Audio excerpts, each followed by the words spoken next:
It is fire time for Starship already, my friends. Indeed, we have huge progress at both pads and major hardware movements this week. The unique jerry-rigged static fire upgrades to Pad 1 look to be almost ready for a Starship test in just days, and that is only the start of a very busy week of space action. Yes, with all these amazing views, it is no surprise that there is a lot to catch you up on. Okay, Neil, we can see you coming down the ladder now. Hey, Marcus House with you here, and it has once again been a busy week at the launch site for both Pad 1 and 2. Let's start with the new pad because if you remember, we closed off our video last week with this quick disconnect or QD assembly being rolled from the Sanchez area to the launch complex. We were expecting quite a lot of activity around all this during the week, and SpaceX did not disappoint. On Saturday, they were moving it around past the tower to the mount area, hooked the QD up to the crane, and up it went. Before long, it was neatly placed down on the mount. In this angle from Starship Gazer, we can see that they've written CH4 carriage and CH4 QD on the side of the structure there. That confirms that this assembly will be for the methane side.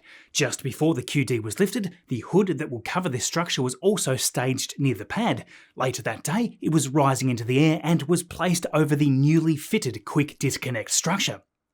Now what you might notice about this hood is that it has a much steeper and taller angled section near the top. Take the Pad 1 hood for example. It has 3 flat panels that connect together to form a cube shape, but with the corners cut off by those smaller angled panels, presumably to help divert the exhaust somewhat. Comparing it to Pad 2 though, you can see that they've made those much more prominent. That extra angle will help to divert the intense heat of the plume away to help protect the structure, and will also help to deflect the shock waves that come along with it. Another big improvement is the addition of 2 big access doors on either side of the hood, and with those being partially opened, we can see that the metal of the door is super thick. That is designed to last, that's for sure. On Monday, the other QD assembly was sent to Pad 2 and then lifted onto the mount as well. This is obviously the liquid oxygen quick disconnect, and it sure is making Pad 2 appear to be the super robust and armoured pad that we were hoping for. Just take a look at these images from Shaun working with me here. That 4-bar linkage is heavy duty, which combined with the hood will help ensure this pad can handle the increased power of the Block 3 booster. Looking even further forward, this pad is going to have even more thrust, heat and acoustic forces smashing down onto it than anything that we have ever seen in the past, all thanks to those next generation Raptor 3 engines that we are yet to see in flight. Anyway, with the liquid oxygen quick disconnect installation underway, SpaceX started to almost mimic the retract motion that we would see at liftoff as the crane was releasing the load. Based on this, you can get a really great idea of how the 4-bar linkage and the QD interface itself will move once everything is hooked up and ready to go. Now there has also been quite an interesting development in the dunes too. If we go back and look at some of the documents released as part of the environmental assessment at Starbase, we can see that they had planned an air separation unit near Tower 2. This facility will separate the air into its main components, which for this case is going to utilise the oxygen and nitrogen to refill the tanks in the tank farm, but there are also other components such as argon which can be used for welding. Now what is most interesting about all of this is that we can see that they've moved this site to the dune area near the new roundabout. With the land clearing work already beginning, this is going to be another site to keep a close eye on. We can also see from the Cameron County Commissioners meeting the rough layout of this site. It'll be neat to see 2 industrial parts of the launch site on both sides of the road, given that until now pretty much everything has been on the one side. Now over to Pad 1, we left you last week with the new ship static fire adapter stand being lifted into the launch mount to be welded to the new hold down adapter pieces. As a reminder, SpaceX is using the launch mount here for a secondary purpose now. After Ship 36 experienced an anomaly at Massey's just over a month ago and damaged quite a lot of the site, this has now become not only the pad for booster tests and fully stacked Starship launches, but also now as a ship static fire stand for the 2 remaining Block 2 vehicles left to fly. The installation of additional pipes on the temporary structure on top of the booster quick disconnect hood has continued, and it is now complete enough that in just a matter of days we should see the ship potentially breathing fire right here. In fact, that installation could now be finished with them also purging the lines early on Thursday morning. They just used the pressurized gas to clear them of any debris collected during the installation. So when may this static fire happen? Well, the city's Starbase website was updated to show that they expect the beach to be closed on July 29th and July 30th early next week. So fingers crossed. We might first get a tanking test to verify all the systems are performing as expected, but then we should see the static fire tests. That of course would require Ship 37 to come out and play though. So what is the progress on that ship? Well, still sitting inside Mega Bay 2, on Sunday the first forward flap for this was being lifted up onto the nose cone for installation. Ship 37 is sadly out of sight over there on the left, but you get the idea. Later in the afternoon, the second was also airborne to be fitted. It wasn't ready to roll out just yet though, because there was a few final items needed, including, of course, the aft flaps. On Wednesday, Lab Padre's cameras caught the first aft flap being moved inside. That first was lifted by the bridge crane, but soon after a mobile crane took over and used a counterweight jig to position it. The final aft flap was lifted in on Thursday evening, leaving Ship 37 with now a full set.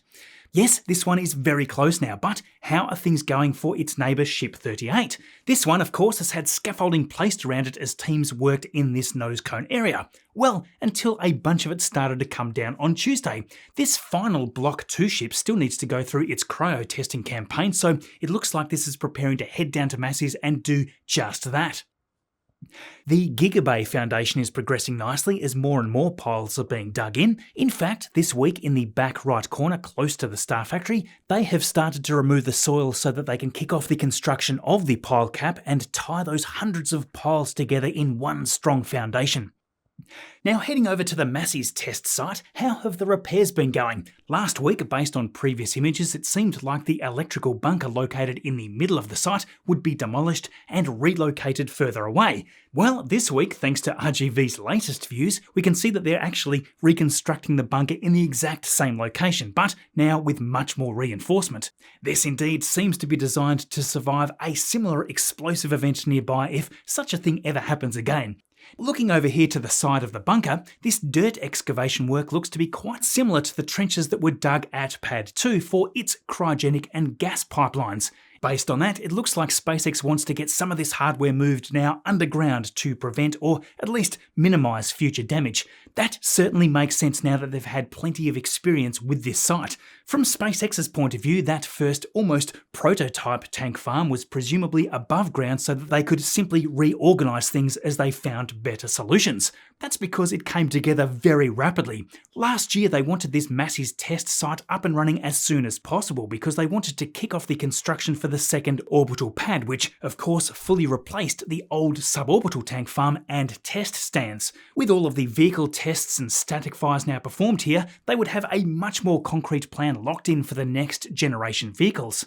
If we look at the work currently being done to the methane side, it appears to be getting drastic layout changes. You may recall last week I mentioned these two vertical tanks being rotated 180 degrees. With the installation of the horizontal tanks now, which had been stored at the site for quite a few months, SpaceX looks to be largely rotating the entire setup so that it is closer to the east side of Massey's. Essentially, this is going to result in a lot of this infrastructure being a little further away from the static fire stand. Seems like a useful move. Now over here we can see that two new subcoolers have been delivered. For now it seems the original two are still being kept on site, so it'll be interesting to see if these are replacements or if SpaceX are wanting to increase the total load capacity for future Block 3 vehicles. A quick note before we head away from Massey's. A few weeks back you may recall me mentioning the incident involving a crane which appeared to lose balance while lifting a large piece of Ship 36's debris during the cleanup operations. You can actually still see the crane over here being dismantled. It has been sitting here for an unusual amount of time, however that may be due to an event triggering an Occupational Safety and Health Administration investigation soon after the event, so they probably wanted everything left in place while that was being covered. This is all just the start of everything going on around Starbase, not to mention we have some info dropping soon which I'll come back to shortly. Big thanks to the awesome team that works along with me here helping to make sense and edit everything together so that it somehow ends up falling into place beautifully each week. Thanks to you though for liking these videos and being subscribed here. This allows us to do what we do. Without you, none of us would be here working on it, and that includes Shaun out there in the field capturing all this magic day in and day out. Just managing it all is a huge deal. I mean, you know how managing projects can feel like total chaos sometimes? Deadlines sneaking up on you, tasks getting buried, and team chats turning into a total mess. But imagine if there was a super easy fix. That's where Odoo Project comes in. It's this awesome all-in-one tool that straightens out your workflow and gets your team firing on all cylinders. Right from the start, you get this super clear view of everything. Just whip up a new project and in no time toss in custom stages and hand off tasks to whoever's best for the job. Throw in milestones, priorities, and deadlines to keep it all rolling smoothly. If you need more details, that is no problem. Add tables, images, videos, checklists, or even split big tasks into smaller ones. It's all super flexible and just makes sense for everyday stuff, especially with a team. Everything is done in the one spot, including the communication options. You can shoot off emails, notes, tag your team members, and attach files. It is all done without bouncing between apps. On top of that, you can fill in those to-do items, add in your calls, meetings, or reminders, and keep everything humming so that everybody is on the same page. There's a number of useful perspectives to view everything from. Kanban is great for dragging tasks around like sticky notes to build that perfect flow. You can switch to Gantt for a quick timeline view and check out any overlaps or scheduling issues. Perhaps even a list view for handling a bunch of stuff all at once. It is super straightforward and gets the job done efficiently. The best part? With this deal, you can sign up and run your project free for life with your first Odoo app, which includes unlimited hosting and support. When you grow, just add more apps without a hitch. Join the many out there already loving how Odoo smooths things out and boosts their organisation. Head over to odoo.com today and totally change up your game. The link is right there below. Thank you, Odoo. Now, we have also seen the return of an old friend this week. Yes, Booster 13's aft section was fished out of the ocean just as our video went live last weekend. If you recall, this was the booster that flew on Flight 6, but they needed to abort that catch attempt at the time due to a communication issue with the tower. Now, this rather remarkable looking boat, LB Jill, has these 3 pillars which can lower to the ocean floor so that it is sitting stable above the waves. The remarkably intact aft section was soon lifted on board, and the boat not long after set course towards the port of Brownsville. We're not sure if this was simply a protection exercise to ensure that no one else could potentially retrieve anything in this fairly shallow area. Perhaps it was a clean-up job to simply remove the debris from the ocean floor, or a need to inspect it firsthand, so hopefully we will find out more soon. Even though those Raptor bells were covered, we could still see inside the vehicle as it returned. Just look at how complex it is inside here. Interestingly, it does indeed appear that SpaceX had at that point begun installing the steel mesh to catch potential ice that can form inside the tanks during the flight, a subject that has previously been modelled in great detail by Ryan Hansen, all showcased by CSI Starbase. Anyway, this, as we expected, quickly moved to Massey's, and the crew soon set about lifting it ready to inspect and dismantle it. The shots that we picked up just yesterday show something that I think is quite remarkable. They were removing the engine covers there, showing that intricate detail of the Raptor plumbing. Quite amazing that it looks that clean after sitting at the bottom of the ocean since November last year. Now, an intriguing thing to point out here is what appears to be a delivery of pipes shaped exactly like those in the flame bucket installed at the ship engine testing stand. Yeah, it appears that some of those pipes there must have taken more damage than we initially thought, so these replacements look to be ready for installation, which they should be able to do from within the trench itself. Now, you want to go and visit the SpaceX website because this has had some huge updates this week. Most notable was this model of the new site at Space Launch Complex 37. 2 towers there standing proud, which will be an incredible sight once done. Elon also mentioned that he is going to do a live technical update on Starship shortly before the next flight, which will be terrific. I really want to see a lot more information on the Super Heavy and its unique 3-grid fin setup. Speaking of which, shout out to Mookafish and IJSZ23 on their work modelling and rendering all this magic. Give them a follow there on X. Always nice to see the artists inspired by the future. Okay, so as always, there was some great Falcon 9 action kicking off this week, starting with the O3B mPOWER 910 mission. It was roaring off the pad in spectacular form on Tuesday afternoon from Space Launch Complex 40. This launch was unusually scrubbed on the first attempt. SpaceX had tried to get it off the ground the day before, but called it off just 11 seconds before liftoff.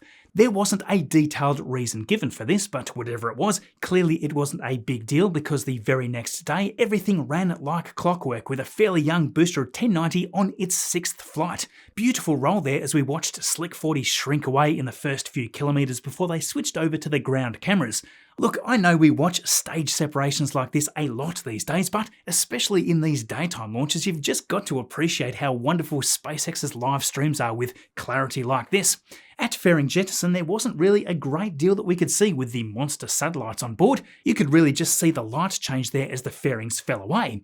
Riding on board were the two SES-03B mPOWER satellites built by Boeing, specifically numbers 9 and 10 in the growing constellation. These all sit in a medium Earth orbit around 8,000 kilometres in altitude.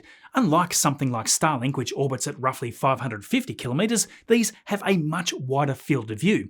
There's pros and cons to this, of course. When delivering high throughput internet coverage, this will give you higher latency, but they can cover a lot more area with fewer satellites. SES already has 8 of them up there thanks to the previous Falcon 9 missions.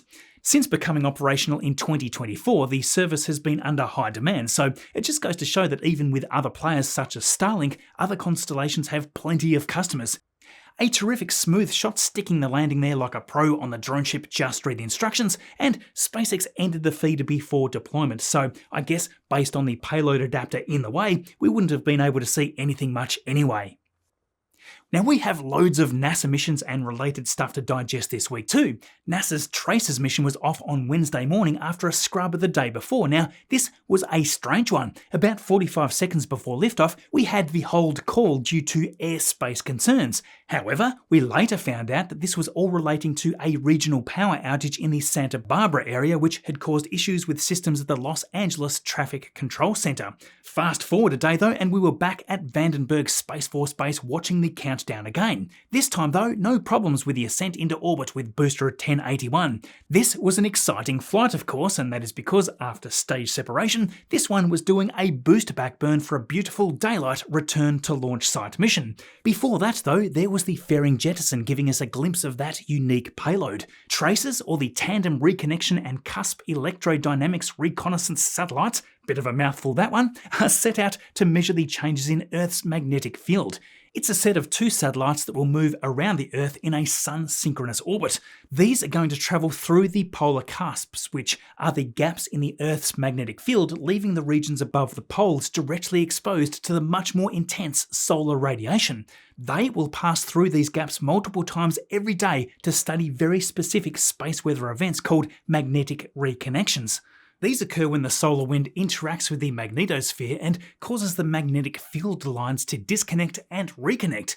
During these events, parts of the Earth's magnetosphere gets weakened, and that allows a lot of the solar wind particles to shoot through the magnetosphere and get into Earth's atmosphere. This process, of course, leads to the stunning display of the northern and southern lights, but it can also pose serious risks to astronauts and satellites. Understanding magnetic reconnection and gathering more data about space weather will help us be better prepared to protect satellites, astronauts, and sensitive ground infrastructure. The 2 Traces spacecraft will fly in tandem in a low Earth orbit about 580 kilometres or 360 miles above the surface. This orbit will allow them to capture thousands of snapshots of the polar cusp, over 3,000 in the first year alone, so very cool. Before deployment though, here was the epic landing. Falcon 9 booster 1081 ripped back into the lower atmosphere heading towards landing zone 4. It fired up the landing burn and check this out.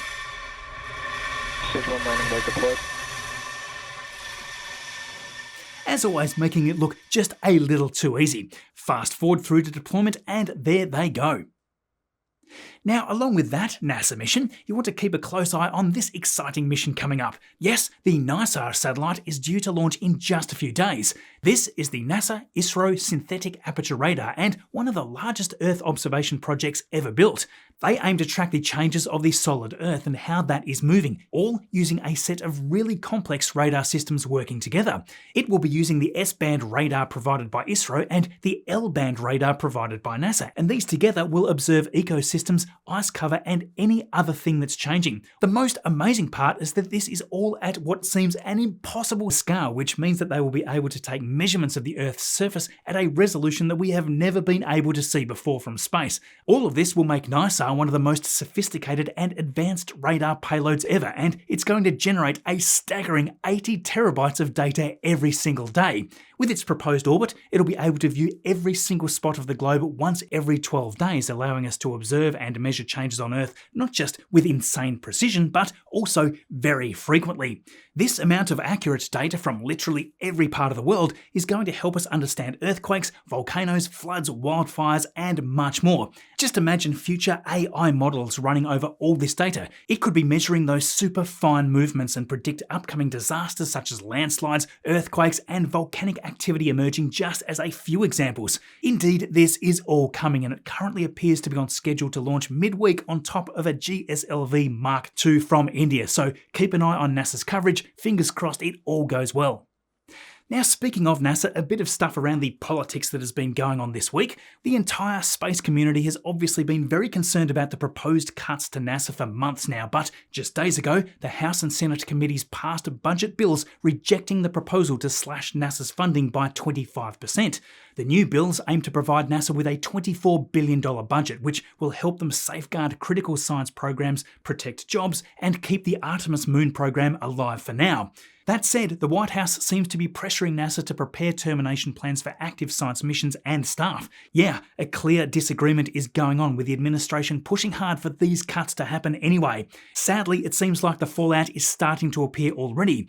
Dr. Mackenzie Lystrup, the director of NASA's Goddard Space Flight Center, the agency's largest science hub, is stepping down. Goddard is obviously home to scientists working with Hubble, the James Webb Space Telescope, and the upcoming Roman Space Telescope, which, by the way, is currently a potential target thanks to these originally proposed budget cuts. After all, nearly 60% of its funding comes from the science division. Anyway, in protest, hundreds of current and former NASA employees released an open letter titled the Voyager Declaration, blasting the recent decisions as reckless and politically motivated. Of course, as I'm sure you've already heard, Trump appointed his Transportation Secretary Shaun as interim administrator of NASA around 6 weeks after withdrawing Jared Isaacman, who would have been taking the permanent role. The Voyager Declaration was sent to Shaun, stating that our leadership prioritises political momentum over human safety, scientific advancement, and efficient use of public resources. With jobs on the line, missions at risk, and core programs hanging in the balance, the stakes are really high, not just for thousands of jobs, but for the future of space science in the United States. It is indeed tough to watch all of this playing out, so it'll be interesting to see what budgets are actually put in place soon. Anyway, there we go, my friends, another packed week there. If you missed it, please do check out this video right here. Which of these leg designs did you prefer? Let us know in the comments of that video, because we want to hopefully feature some of your replies in our next video on this topic. If you're not already subscribed, that little button there is just one press away. Thank you for watching all this way through. I will see you all in the next video.